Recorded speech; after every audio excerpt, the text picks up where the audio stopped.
So, a reading from a randomly opened page of Bright Lights, Big City by Jay McInerney. A vaguely tribal flavor to this scene, pendulous jewelry, face paint, ceremonial headgear, and hairstyles. You feel that there is also a certain Latin theme, something more than the piranhas cruising your bloodstream and the fading buzz of marimbas in your brain. You are leaning against a post that may or may not be structural with regard to the building, but which feels essential to your own maintenance of an upright position. The bald girl is saying, "This used to be a good place to come before the assholes discovered it."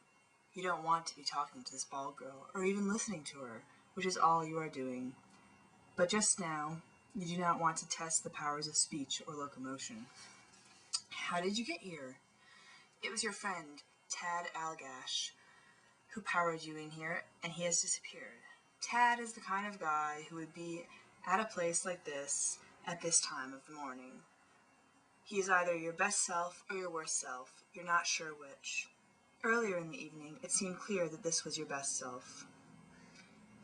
You started on the Upper East Side with champagne and unlimited prospects, strictly observing the Allagash rule of perpetual motion, one drink per stop. Tad's mission in life is to have more fun than anyone else in New York City, and this involves a lot of moving around, since there is always the likelihood that where you are is more fun than where you are. I keep saying that wrong.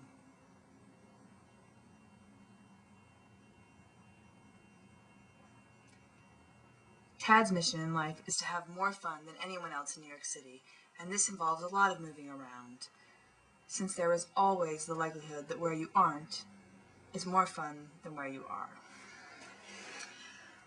You are awed by his strict refusal to acknowledge any goal higher than the pursuit of pleasure. You want to be like that. You also think he is shallow and dangerous. His friends are all rich and spoiled. Like the cousin from Memphis you meet earlier in the evening, who would not accompany you below 14th Street because, he said, he didn't have a low-life visa. This cousin had a girlfriend with cheekbones to break your heart, and you knew she was the real thing when she steadfastly refused to acknowledge your presence. She possessed secrets about islands, about horses, about French pronunciation that you would never know. You have traveled in the course of the night, from the meticulous to the slime. The girl with the shaved head has a scar tattooed on her scalp. It looks like a long, sutured gash. You tell her it is very realistic. She takes this as a compliment and thanks you. You meant as opposed to romantic. I could use one of those right over my heart, you say. You want what I can give you, the name of that guy that did it. You'd be surprised how cheap. You don't tell her that nothing would surprise you now. You want I can give you the name. You don't tell her that nothing would surprise you now. Her voice, for instance, which is like the New Jersey state anthem played through an electric shaver. The bald girl is emblematic of the problem. The problem is, for some reason, you think you are going to meet the kind of girl who is not the kind of girl who would be at a place like this at this time of the morning. When you meet her, you are going to tell her that what you really want is a house in the country with a garden. New York. The club scene, bald women, you're tired of all that.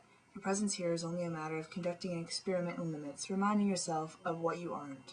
You see yourself as the kind of guy who wakes up early on a Sunday morning and steps out to cop the Times and croissants. He might take a cue from the arts and leisure section and decide to check out an exhibition. Costumes of the Habsburg court at the Met, say, or Japanese lacquerware.